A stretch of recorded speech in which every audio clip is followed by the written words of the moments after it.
Cell phone video captured by neighbors of San Jose police using force on an unhoused man continues to raise questions among residents and community leaders. We showed you the video last Friday. It shows officers punching the man while he was on the ground. And on Wednesday, we reported the NAACP is planning to file an additional complaint against the department for what they call a pattern of abuse amongst people of color. KRON 4's Leslie Gooden is speaking with them and a police use of force expert about this case, and we do want to warn you the video may be tough for some to watch. They're out of that guy. And what I counted was 6 closed fist strikes from the officer. It looked like to his head. It was hard to tell.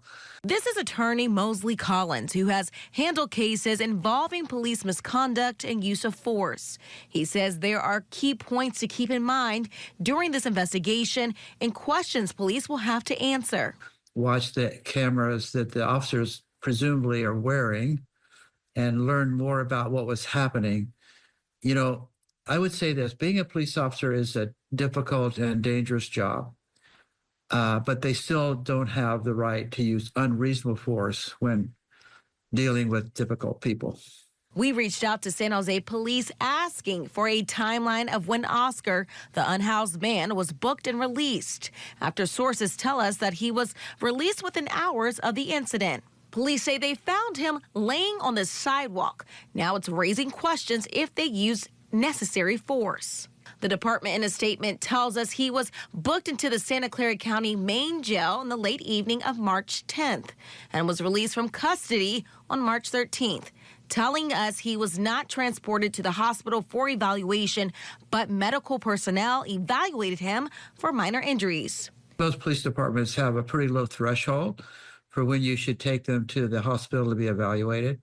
So it seemed to me that that probably met that threshold, and he probably should have been checked out. On the other side of that argument is if he's not injured at all, and I don't know if he is or not, but if he's not injured at all, the force, if it was unreasonable, it was not very damaging. Police say that Oscar was released from custody without charges, pending a follow-up by the San Jose Police Department. They share that they consulted with the district attorney's office and determined that additional follow-up was necessary prior to filing criminal charges. The disparity of force, you have multiple police officers holding him down. So he cannot, he's an older gentleman, he's smaller, he cannot resist to the level that justifies the response and force used by the police. There was a huge disparity of force. The NAACP San Jose Silicon Valley chapter says they plan to file an additional complaint against the department this week for what they're calling a pattern of abuse, accusing San Jose police of disproportionately using canines and brute force on people of color in Santa Clara County.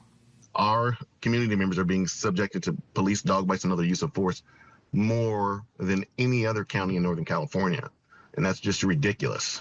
And clearly the victims of these use of force are primarily black and brown people. So there's a deep racial component. San Jose's independent police auditor is reviewing this incident. Leslie Gooden, KRON 4 News. KRON 4 reached out to the San Jose Police Department about the claims being made by the NAACP. We're still waiting to hear back.